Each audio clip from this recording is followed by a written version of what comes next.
All right, everyone. It's Wednesday, and we're here with Ricky Williams. We're having some alone time today. We don't have a guest, so that's pretty rare for us. We will have guests in the next 5 episodes plus, at least. So, anyway, I am wearing my Love is Love shirt. Have you noticed? Okay. Do you It's agree? beautiful. It's beautiful. Do you agree that love is love? No, I don't. I don't. Well, why not? Ooh, ooh, I can feel it. I'm becoming so sensitive to astrological energies. You know, it's like when someone says love, I feel Venus, right? So I feel Venus, and it activates my Venus in Aries conjunct Mars. I get fired up. You know, I get kind of fired up. Um, I can feel the fire burning in my chest right now as I'm talking about it. So I just feel passionate about love. And part of that passion I feel is I get frustrated because people use the word love, but they don't actually express it. Interesting. Or I should say people use it more than they're willing to express it. But I can understand because to love someone, right, to be hurt by someone, you have to first love them. And so I think a lot of us have been hurt by love. And part of the lesson of love is, you got to learn to love the right people. Oh, interesting. Yeah, I thought today for the Pride Month, speaking of love, we could do an episode on astrology in queer culture versus straight cis culture. And I kind of have a queer history and queer background. And you are more on the straight side of things. That's why I'm wearing the rainbow shirt. And Well, what? So I think I need definitions. Okay, what makes something or someone, or you got to educate me. What makes something or someone queer, and what makes something or someone straight? that's a really good question. I mean, we might have to have an operational definition for our episode because We got to have something. We got to have something. Yeah, otherwise I'll be lost. yeah, well, and I think in some ways it makes me think that it's how you identify. Do you identify as queer or as straight? And that could be enough. But then, of course, it's how the crowd reads you too. You know, I could identify as queer but be in a straight monogamous relationship with 4 kids and a picket fence, and then the Yeah, crowd would read me as straight. So, I mean, I don't know. What do you think? that's what I mean. I need an operational definition so I can know what to identify it as. Yeah, okay. Well, have you ever had a boyfriend? No, No. Have you no, ever wanted to have a boyfriend? no. Mm-mm, No. Then I no. think you can probably you're probably straight. Okay. But so to understand this for me a little bit more deeply, what are we assigning? I love the test and I think it's accurate, but what significance are we assigning to a boyfriend? Well, I think, Because some people, I think of a girlfriend, right? For some of my friends, a girlfriend means someone who I have free access to. Someone put your Mars in. exactly. I have free access. Right. For some guys, that's what a girlfriend means, is free access. For other people, it means more I have a friend that I can depend on who's a female, where sometimes if I feel like being intimate, we do. Right. And to me, that's a range, but at least in that definition, that it's based on the sex act. And so if it's more or less, I just need more clarity about when we say boyfriend or girlfriend, what are we saying? What are we talking about? Well, it's interesting because you're bringing up a lot of good points here, which is like a lot of people are queer because of their gender expression, not because of who they date, right? And it's like I think the word queer is a reclamation of when people used to get called queer, as in you're weird or something like that. And so then it's a reclamation. And you know, you said you were called Ricky the Weird among the straight dudes, so it's like maybe there's a little queerness to you in as much as you study astrology and you're a straight male. Like, you know, I mean. But even so, there's a cultural layer here which is very interesting. But one of the things that I got in cultural trouble for was my rookie year. I posed in a wedding dress on the cover of a national sports magazine. Oh, wow. Wait, you in a wedding dress? Yeah. Mhm. And why did you do that? So it was when I went to the NFL, it was a big deal. that the head coach for the New Orleans Saints, a guy by the name of Mike Ditka, in each year in football, a team has on average 7 or 8 picks, right? And there's 7 rounds, and they get a pick in each round.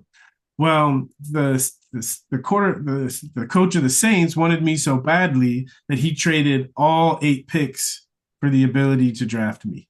Whoa. Yeah. And so ESPN, the magazine, wanted to do a story on it, and they were thinking of how do we visually depict like what just happened.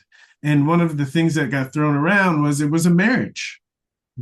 He like sold the house for me, and it's kind of like, how are things going to go? And when the idea was proposed to me, I giggled and I said, "That's funny. Yeah, let's do it." Interesting. So yeah, that was a little bit of a queer moment in your history. I mean, I feel like But queering so like part of me is it's funny. Part of me is like the cultural layer here is that if at least it's still to this day, but especially when I was growing up, you weren't allowed to be queer and a football player. yeah. So that's a cultural layer that completely took a certain expression or identity off of the table. And so hence Ricky Weirdo, right? Whereas if I grew up in a different culture, maybe an artistic culture, not a sports culture, it would have manifested completely differently. Hmm. Interesting. Yeah, well, I think there's something, about you personally as having queered the whole football league by with your kind of weirdness and your astrology. And I think there's something about you that is a little bit um subversive and guerrilla. You know, Oh, no doubt. No, zero doubt. That's why even when we talk about queer, we have to be careful, right? Because there's queer forms of queer. And I think if we get too rigid, right, we're losing something. yeah, that's so interesting. Well, I never thought about that, but I think, that we could look at queer as a verb, like to queer something, the queering of astrology, or, there's a whole astrology conference. It's like the Queer Astro Conference. I think Demetrius Bagley runs that. I don't know if you know him, but I know several straight men who were straight in quotes, men who were involved with the Queer Astrology Conference. And it's like, I guess. I guess in some ways it's a self-selecting culture. If I feel like there's a lot of Pisces people in queerness, like my Pisces moon is the part of me that just loves everybody, right? Like the Pisces is a whole rainbow too. And so it's just like love has got to love, it's like it doesn't really matter what the gender or when I worked at the Portland School of Astrology, we did this queer pride parade and we had us and I coined the phrase gender doesn't matter, only the composite. Because I was like, it doesn't matter what your body parts are. If you have a good composite, now that is love. That was my whole point, is it's Yeah, energy, not yeah, body parts. yeah. So I mean, I think we're making really, really poignant philosophical points, but I think we're avoiding that. I feel like we have to deal with the sex issue to really be able to have this conversation. So biological sex, or actually this act of having sex. Both. I think they're related. I don't know. I've never had either. I've never had either. Okay, well, and I'm saying specifically relative to the queer conversation. Like to me, I have to have clarity there, and then once there's clarity there, I think then I'll feel free to launch into this conversation. Okay, so let's talk about biological sex. I mean, I guess, you know, the queering of biological sex would be if you say that you're not a gender that goes along with your biological sex. Yeah. See, now I'm already lost because when I think of biological sex, what to me that has to do with can I bear a child? Can I impregnate someone? Can I pee standing up? Or can I pee sitting down? I can pee on my head. That's what I'm saying. Okay, well, right, is it easier for me to pee? Right, there are toilets made for me, or right? That it's so that's where I get off the rails is because it's something culturally that we have to deal with. But I mean, from our own relationship with our own bodies, okay, right? What does our biological sex really mean? And I think each of us have to, in my opinion, each of us have to answer that question first before we can even think about what it means culture. Interesting. But it's difficult because it's really handed down to us by our parents. Well, I feel like the traditional biological sex is binary. There's XX and there's XY. There's male and female. And you're kind of by saying, is it can I make a baby or impregnate someone like that is very binary thinking, you know? And I think the queering of gender would say that their gender is a performance. Like when I was majoring in queer theory, it's like we study Michel Foucault and that there's all the idea that everything's a performance. I mean, we study performativity as, you know, actors of ourselves, right? It's like, are we really hanging out right now or are we performing? Like you could Yeah. ask that question, right? And so I think with gender, it's like, is it a thing that you're born with or is it a performance? Like the queering of gender and sex would say that it's actually a performance, it's not a Yeah. biological thing. Yeah. Yeah. So, but there's overlap because we're going to be pushed more into, right, based on our parents and the way people treat us usually, we're going to be pushed into one expression or one type of performance, and we're going to be in many ways pushed away from another type of performance. And I feel like the queer conversation is a rebellion against that pushing. Because if that pushing wasn't there in the first place, would queer even exist? You know, if people had a free choice to manifest, right, their biological sex any way they wanted to, any way they wanted to, we wouldn't need queer. It wouldn't make any sense, right? It would Mm. be the opposite. Interesting. Well, Right? I mean, I So think like we could take a binary and something else. Like you're an NFL football player or you're not. And then there's all these people who are like running all the time. They're like, no, I am, but you just can't see it yet. And like there's all this like spectrum going on of like people who think they're an NFL football player, but no one sees them that way. And like, I mean, I think anytime you make a binary of anything like this or this, then we get all this gray area actually. And the queer people live in this gray area space either happily or by force of how they're kind of born, I guess. but I think that's a conflict with the conflict with the spirit of binary. Right? Because I think when we're dealing with binary, we're not actually dealing with the core of the binary. We're dealing with how it's messed everyone up in their projection onto us. That's why I'm saying, like, to me, if we go to the core of masculine, feminine, or we can say night, day. If we just go to the core yin, yang, that's what I mean when I say the core binary. And because each of us were created by a sperm and an ovum, that our point of origin is a binary. Right? Okay. There's like, to me, there's no debate about that, right? It's like we can all agree with that. That's where life comes from, that binary. So because that's where it's come from, that must be expressing through all of us. And I think the rebellion of queer is a rebellion against the freedom to express that binary in any way that we see fit. Hmm. Because to me, the beautiful thing about being masculine or male or feminine or female is the wide range of expression, right, that can come through each of those binaries that help bring them back together. So it kind of seems like you're so open-minded as to be rejecting queerness in like you're just saying life is queerness. Basically, like why do we need a word for it? Like there's actually even in the binary, there's just a myriad of things going on. And like if you can't see that, like there's a that's the issue. That's what I'm saying. But the queer movement is a rebellion against the people that aren't open to that kind of freedom. So it does exist, but it exists against the counter. But right, they just push against each other. Oh, that's something else. You're something else, man. That's okay. Okay. I've never heard that in queer theory. Okay. All right. So Well, I'm just more about like radical freedom to, and this is from my own like oppressed upbringing, trying to be queer as a football player, right? And I just got torched, right? And I'm like, wow, like just for my own questioning of where does this come from? And then I found astrology and I saw Mercury tightly opposed Uranus, both square Saturn. And I was like, oh, okay, there's something, right? There's something in my journey of being queer in the spotlight like that I need to share with the world of how I've managed to survive it and what I learned in the process. Like, okay, well, let's talk about coming out because it's like you probably had to come out as an astrologer to the football players. Well, the first thing I had to come out with was as a weed smoker.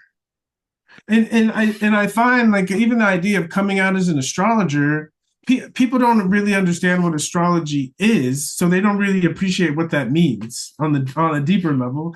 But my coming out as a pothead or someone who cares more about feeling good than making money, okay, whatever, right? But that was my coming out queer, and that kind of was preparation and opened the door for more parts for the queer parts of me to come out and allow themselves to be educated. Because the parts of us that are real and powerful that we suppress, those parts don't get to grow. They don't get to be educated. They don't get to turn into and provide their potential to the world. So for me, I had to have that break of just acknowledging, yes, I'm not like you. And I don't want to be. Okay. And that freedom allowed me to start to become more of myself. Interesting. So, well, one of the things about queerness is I feel like queer people have had to fight for the right, like the safety thing around being out and proud. And it's like, did you feel like your safety was questioned when you came out as a stoner or as an astrologer? I mean, it seems like it did take some bravery. Well, safety, I'd say more of my reputation. Yeah. That's it was more of my reputation, something that I had invested my whole life in building. But I think that's where the rebellion comes from because I spent my whole life building that facade to hide how queer that I felt or how queer that I was.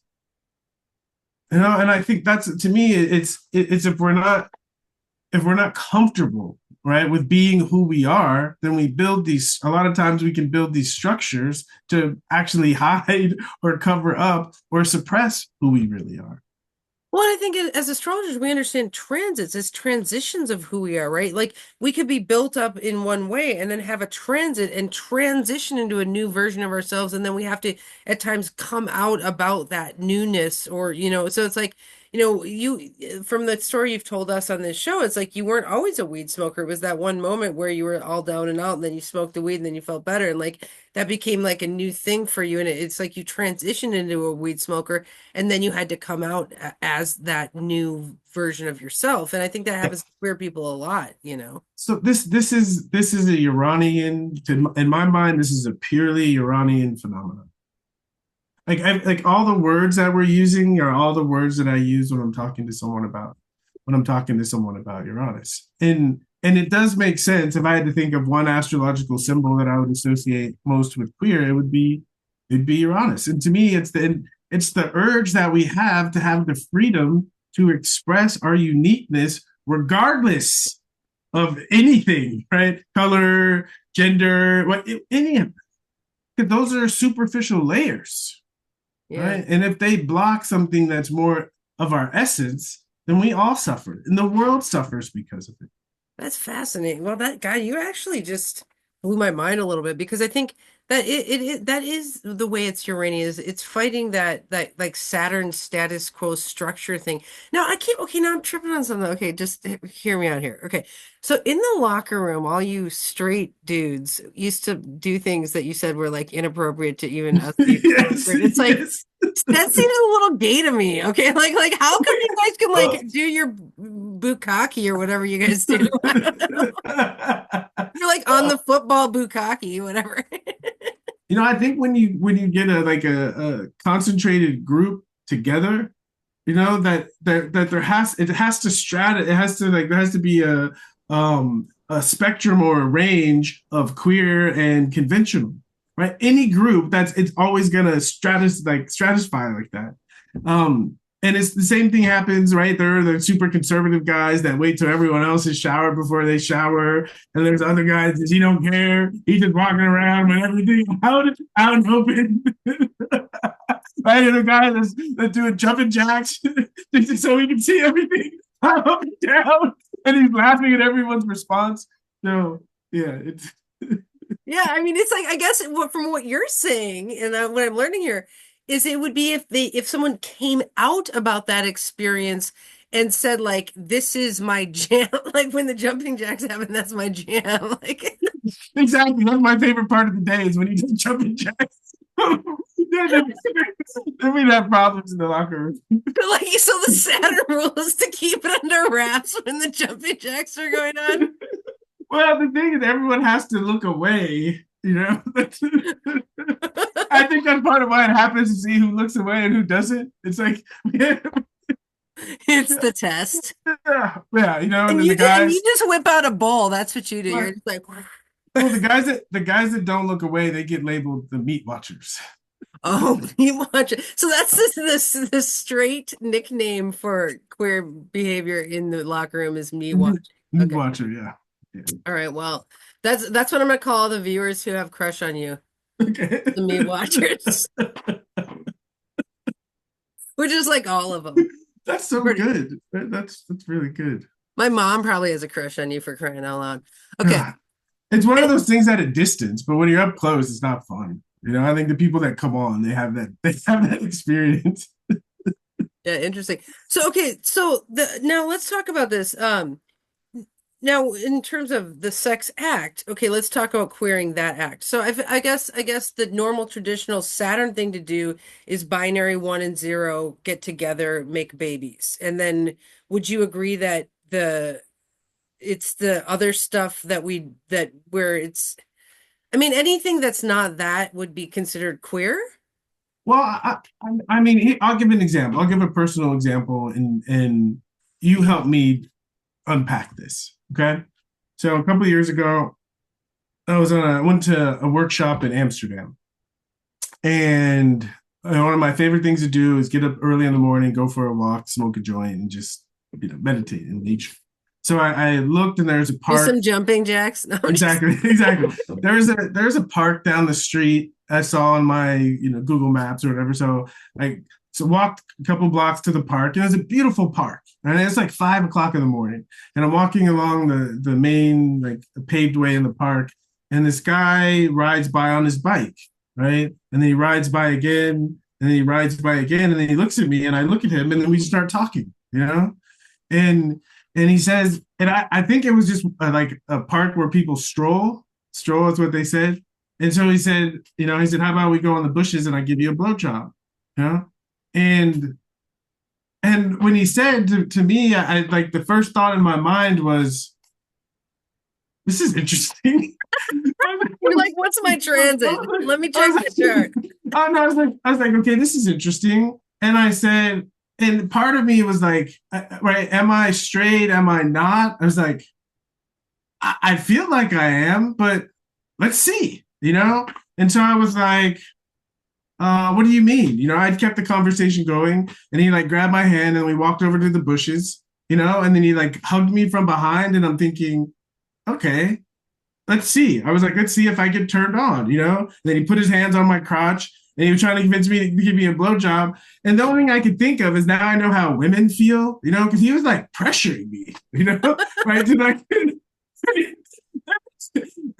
and I was trying to figure out like how much of it is my social conditioning, how much of it is how my body feels. Can I like separate the two, And then we ended up just going to sit on the bench, and he laid down and he put his head on my lap, and I rubbed his back for a little bit, and then I got up and I left. Right. So again, I was as a Gemini, first and foremost, I was curious, As a Cancer moon, I didn't want to hurt his feelings, right? I was like, okay, there's something here that I'm curious. If I'm gonna get out of this, I have to be like a crab, like sidestep out of it, That's why I just waited him out and rubbed his back until I felt like there was some satisfaction. So I was like, I gotta go. But I didn't feel motivated enough to move into the sex act.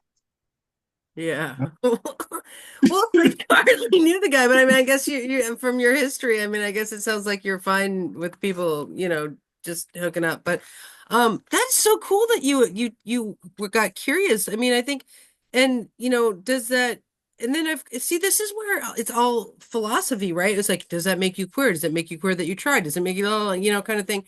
And it's like, I think So I guess now, were you not motivated because it was him? I mean, would you? A lot of I so allow my mind to go there. I allow my mind to say, if this was a guy, and all I can think about, if this was a woman, right, this would be fun, right? That's just where like, but I could appreciate again. I could appreciate both. It was cool. I could appreciate being on both sides. hmm. Yeah, Yeah, yeah, that's super cool. Well, okay, so I'll tell you something about my side of the street here is that I get in a lot of trouble about queerness because I got when I left the Portland School of Astrology, they said I was transphobic and all this stuff.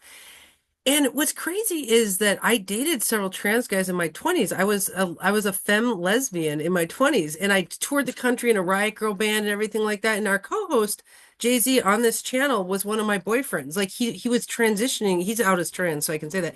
But he was transitioning from female to male when was dating him. And anyway, so I have this like best friend and all the students are like, you're transphobic and all this stuff. And I couldn't come out because I currently have male partners because the female or the most queer people couldn't handle my son square Mars. They found me to be kind of abusive, basically.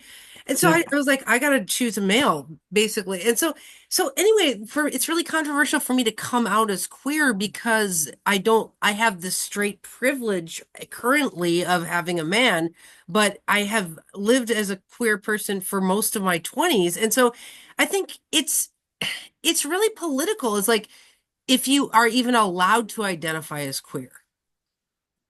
yeah, Like yeah. I don't know if people are going to be miffed at you for saying you're a queer football player because you smoke weed. Like I don't know if that would be triggering to queer people, you know? Well, I specifically say in right that it's not allowed to be queer the way they're defining it in a football environment. So if we're going to say that queer is a thing that exists, that my being a pothead in that environment, and again, it wasn't just the cannabis because a lot of guys smoke. It was more that there were things that were more important to me than this stupid job, right? Because again, there's certain expectations based on gender, based on what you do for a living, based on what you're good at, that you're expected to like act because of. And I think queer is just a rebellion against. No, I should be able to express whatever I want, any way I want, regardless of what I do, what I look like, what color my skin is, what my any of that. Well, okay, don't you think it's a little gay to jump on top of other dudes all day?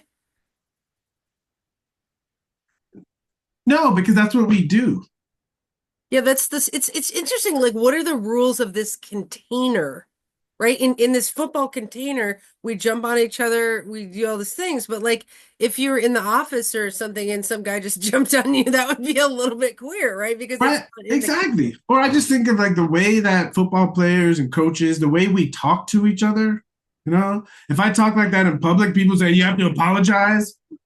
You know, right? But seriously, it is weird to me. Like people get all tense. You have to apologize and say things a certain way. But in the football locker room, right? If you got something to say, you just say it, right? And it's like you don't have a consideration if it hurts someone's feelings because there's an understanding that we're all trying to do the same thing, and sometimes we get passionate. Okay, I have a question for you. So let's say you met a guy and you and him had the best composite chart you'd ever seen. It had a Venus-Mars conjunction, trine the moon, conjunct Jupiter with I don't know, Saturn wasn't inhibiting anything. Like, would you hook up with a guy if the composite chart was good? When you say hook up, like what does that mean? We have to we have to Oh, be we have to be very anything done. How do you and your wife get anything done? She's like, "Do you want to make out?" You're like, "What does that even mean?" Like, exactly right. She knows. She I doesn't need an ask. operational definition, honey. That's right. She's a Pisces with Mercury and Pisces. She did right. She doesn't. We just do it right. She just sits down in my lap and right, and she looks at me. I'm like, oh, okay. Uh, Let's, so so. But this is all right. This is the point that I wanted to bring into this conversation, and it feels like a perfect time to do it.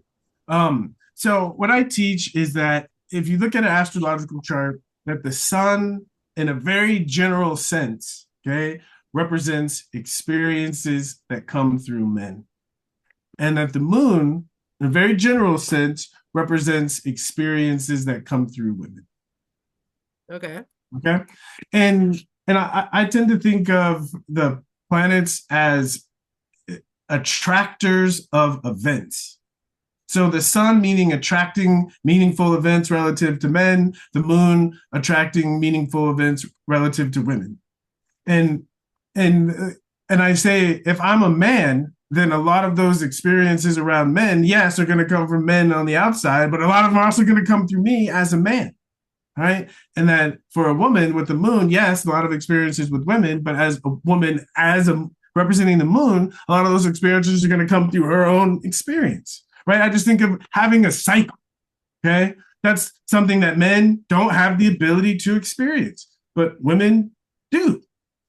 Yeah, Okay? we're cyclists. Exactly. Exactly. Like the take of the nature of the moon. Okay. Like Perfect. the moon seas. Are you talking about the moon seas?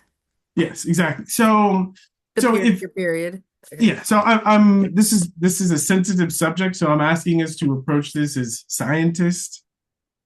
Okay. And I'm throwing out a hypothesis that we can all experiment with and come to our own conclusions. Right. So just a perspective. Everything is just an interesting point of view.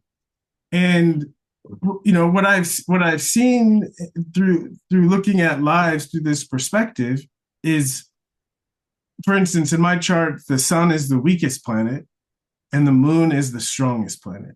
So just as far as the ability to have an impact on my life, women are going to have much more ability to have a powerful impact on my life than men do, right? And that plays out in the effect of the influence of my life and my father and of my mother. Okay.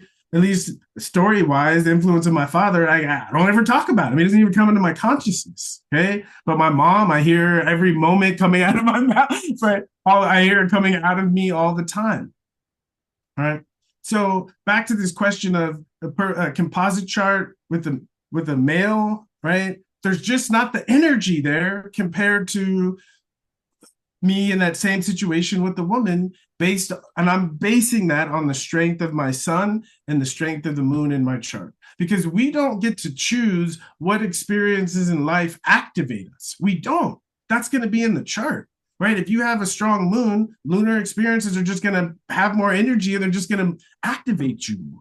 Hmm. And so I think looking at it, especially when we're talking about gender, looking at queer, not queer, straight, I think it's fascinating to look through the lens of the chart of the sun and the moon. Right? I've seen examples of males where the moon in their chart is so afflicted, and I talk to them about early experiences with women, right? And they tell me the story of why they changed over, and you can see it in the chart. So as in just experimenting with this idea of thinking of the sun and the aspects it makes, what's going on with the sun as being a sense related to men, and then what's going on with the moon relating to experiences around women. Wow, interesting supposition. So you're saying that if a person has a moon strong chart, they're going to be more attracted to women, and if they have a sun strong chart, they're going to be more affected by relationships with men.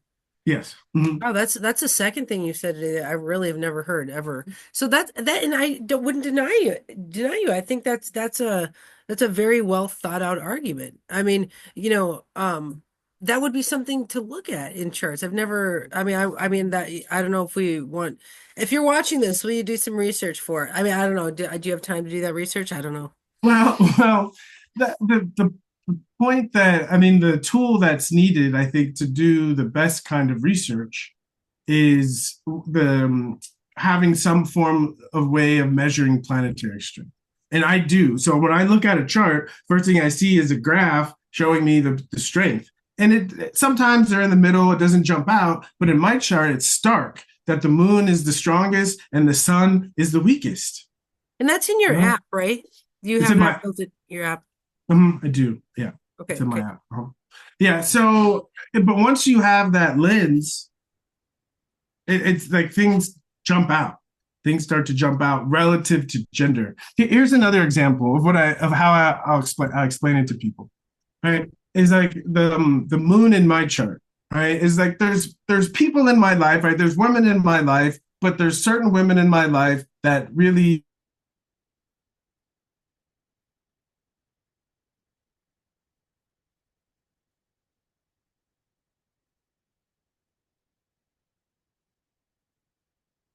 Ricky's frozen. It's a pretty good pose though.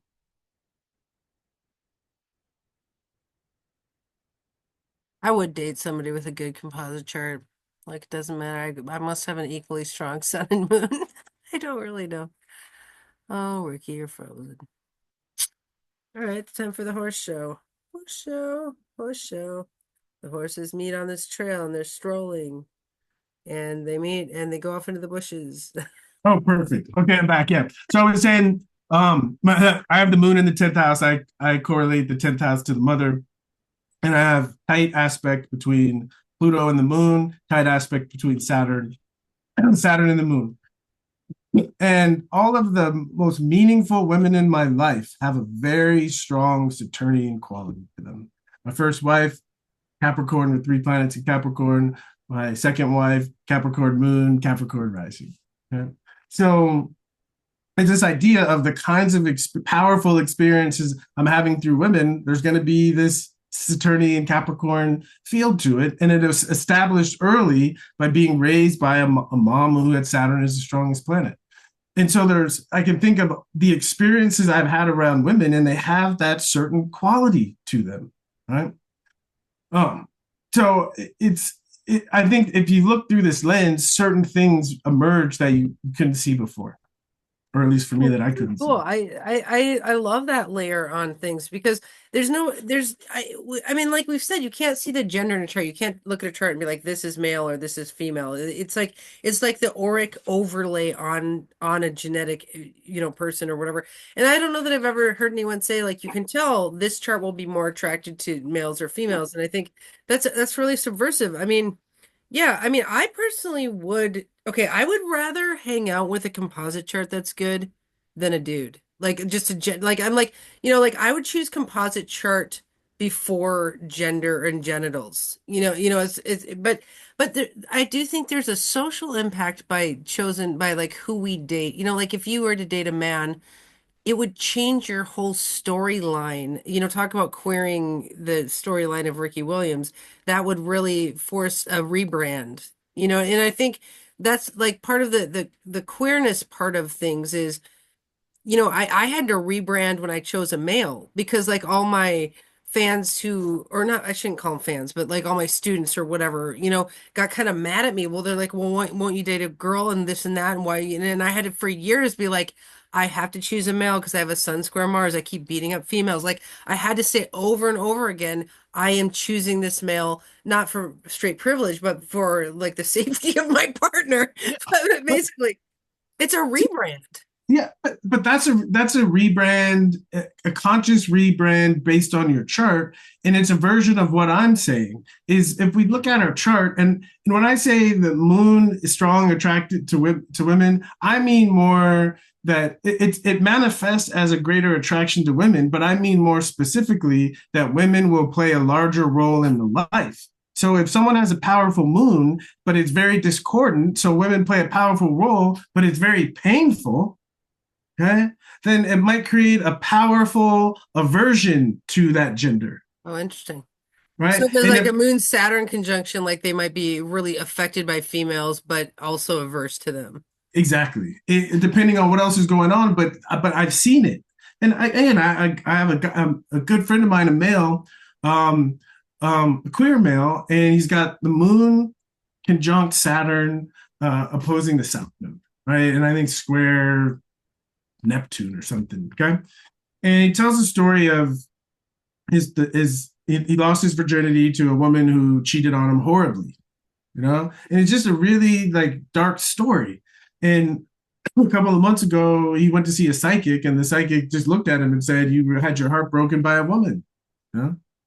And it's like we had a conversation about it, and I just was like, to me, it made sense. And at least the way I'm hearing it, it's similar, less conscious, but it's similar to what you just shared about recognizing certain things just work better for me.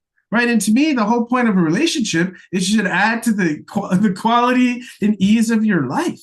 And if being with a male makes your life more fulfilling and makes it better, go for it. If being with a woman makes your life more fulfilling and better, go for it. But to me, the main question should be, does this improve the quality of my life or not?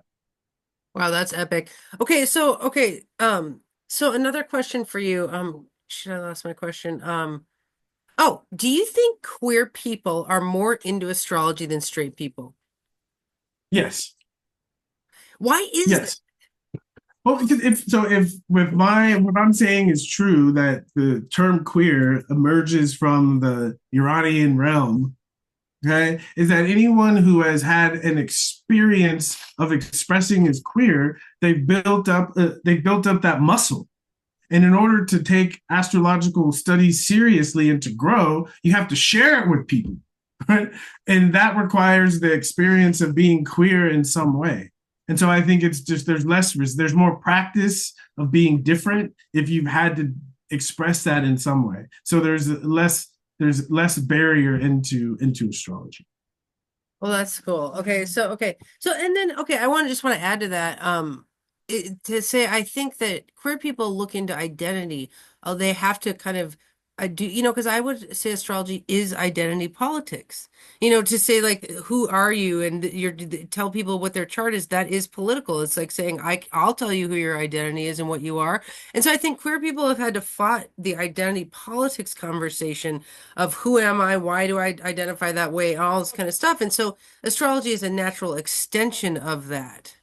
Well, also, if you think of, at least for me, the way that I found astrology is that I had just destroyed who I thought I was, and I had no idea who I was. And I was at this place of looking. And when I found astrology, not that I found an identity, but I found a tool that could help me find an authentic identity that's based on something more substantial than my training. Hmm. Um, because a lot of this conversation to me is really about the ascendant in the first house, Hmm. because the way my teacher talks about the ascendant, and he leans into it as a positive expression or a natural expression of the ascendant, is the ascendant is our act.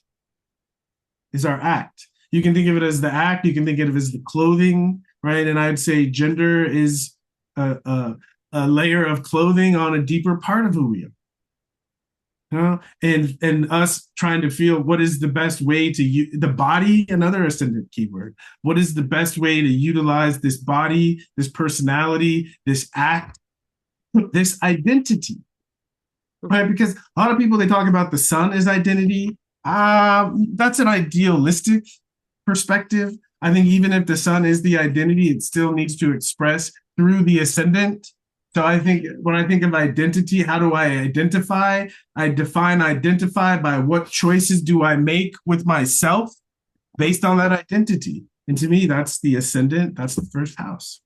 Well, as a teleological astrologer, I would say the whole chart is identity. It's a constant cyclical fluctuating expression of identity. If you have a transit to your sun, that part of you will all of a sudden identify itself. And then if you have a transit to your ascendant, that part will identify itself. And so if you have a transit to your Mars and Cancer, the crocheter in you might identify itself. Like, I mean, I think, it's like we've seen you identify as a football player for a second, and then you identify as a scholar with that Gemini and nine. And like, we've seen all your identities emerge throughout the show. And so I think, yeah, I'm not disagreeing, but I am saying that, No, it's a beautiful point. I agree, but what I said in the beginning is specifically related to gender identity. yeah, It's an ascendant thing, because yeah. it is about how am I allowed to act? How am I allowed to behave? How am I allowed to dress? Right? These are, I mean, at least from my limited understanding, how am I allowed to show up? Hmm. These Yeah. are ascendant questions. Yeah. Well, and I do want to say something about you and what you've done for the world because I think, I think about your job a lot. I'm like, Ricky works with the hardest group of people to work with, which is kind of this masculine culture, like you probably do chart readings for a lot of football players and doodly dudes. And I'm like, you have done a great service to, because it's like I think we need males to learn their chart and transits. Like it's like I'm always like real men learn their transits, because it's like they're always like popping off and being toxic masculinity instead of dealing with their Mars. And it's like I think you queering that traditional culture is actually doing a big service to humanity because you're giving a gateway for straight cis males to say, hey, astrology is cool and I should take a look at myself. Well, it's true, but to me, I think being a super person, a Superman, being the best version of yourself is cool, and that's the only thing that makes astrology attractive to me because I've found nothing even close that helps me on that journey. I'm so with you. The whole mega manifestation of it is it's like it's funny because my best friend Jesse, who runs the station with me, he's trans, and it's like he has been coined as saying this is going to be so I'm going to get in trouble for this, but he'll be like that guy's pansgendered, and is the trans guy saying this? Okay, which is he's like he needs a little more tea in his shot. Like that's what he says. What he means is God, please don't. Okay, if you guys, I'm not trying to be offensive. I'm trying to make a point, which is we are mega manifestation artists at the Moira Press. And so we're trying to become the most mega powerful version of yourself. And it's like, if you're trans, if you're queer, we still, like, I would say anyone could be mega, anyone could be powerful. It doesn't matter what your identity is, right? It's just like be the best you can be for you. But I think to me, that identity has to be devoted to that aim, right? Choose the identity that allows you to. This is the way that my teacher talks about the ascendant. Like choose the identity or the expression that allows you to be the best you. Yeah. Do you think I'm gonna get in trouble for saying that? I hope so. Oh my God, where's my bodyguard? Oh my God. Yeah, No, yeah. Little do people know that the bodyguard is actually protecting the crowd from me. Just kidding. Okay, exactly. well, okay. So yeah, so we're both mega manifestation artists, no matter what the culture it is. Okay, so we have 4 minutes. What else do we want to talk about? Queer culture versus traditional culture. I guess it's like Saturn versus Uranus culture and astrology. Are there Saturnian astrologers? Of course. Yeah. Huh?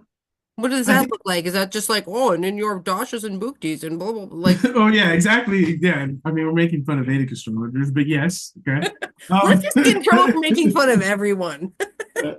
but to a certain extent, right? Wouldn't Hellenistic astrologers be in that group? To a Yeah, certain extent, right? I think it's anyone in astrology is kind of in that group. even the Yeah, Kabbalah seems kind of Saturnian. Like I feel like ancient, like any ancient kind of system of enlightenment is very Saturnian. yeah. To me, anytime someone says not or don't, that's Saturnian. Interesting. Yeah. Um, so my point of view is if we're talking about this, we have to talk about the shadow side of it. You know, because to me, in my opinion, the ideal in queer is there's no such thing as right or wrong or good or bad, right? It's about the freedom to express however. But sometimes queer becomes good and not queer becomes bad.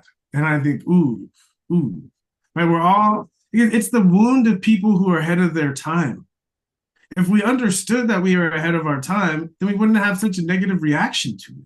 It's like if I had to learn Mercury opposing Uranus is I don't expect people to listen. I don't expect people to understand what I say the first 5 times I say it, right? Because I noticed when I did, I would think I was either dumb or I think that they were dumb. But when I realized that the things that I say, right, I think about things differently, and sometimes it takes 4 or 5 times to create the new neural pathways to even understand what the hell I'm trying to say. So I get it, right? I Oh. get it. Yeah, I can see that with the Mercury, Uranus, Saturn T-squares. Like you're building new inventive thought forms in humanity. Like you're basically creating complex thoughts that can then be memed later. Yes, exactly. Exactly, right? But if I was so caught up in trying to defend or fight against the right to be different or not, I wouldn't be doing it, right? And all my energy would be wasted into proving that I'm okay, that it's okay to be queer, it's okay to be different. And I do think we should fight for the rights of everyone's freedom and liberation. I think that's that's a human like need, is that we all need to respect everyone else's freedom to move, to disobey, to express in any way that they feel compelled to express. Like even babies, it's like let the baby out of that freaking stroller and let it walk around. It's like I want the liberation of babies. Well, here's where Saturn comes in, and I'm glad you bring this up because you're honest, right? The queer can go too far, right? But and I think a lot of the arguments about age, maturity, right? Because the reason we need a baby proof a house is because baby hasn't had enough maturity to truly know what's right for them and what's not, right? And so I think questions of straight, queer, trans, whatever, I think people need to have enough experiences with life to gain that kind of clarity. So I think, right, there is a certain time period, time clock before Uranus is ripe, right? And sometimes if it gets acted on and expressed before it's ripe, it can have disastrous consequences. But also, if it doesn't get expressed when it is ripe, it can also create disastrous influences. So I think it's more of seeing the constructive relationship between Saturn and Uranus and how they need each other. Yeah. Yeah, and how you should come out on all your Uranus transits. That's something new. Exactly. That should be a ritual, a coming out ritual. And Yeah. I was thinking about this earlier. I know we're out of time, but I'd say my goal for the world is everyone comes out as an astrologer during their Uranian opposition. Ooh, interesting. I came out as a middle-aged teenager. Yeah, But perfect. remember, Ricky, love is love. Oh, look, there's my belly. I'm coming out as having a belly. All right. Well, I just thought this was a great episode, and thank you for traversing this with me. We will be here with a guest next week. Yes, thank you. All right. Thanks, Ricky. Bye. All right.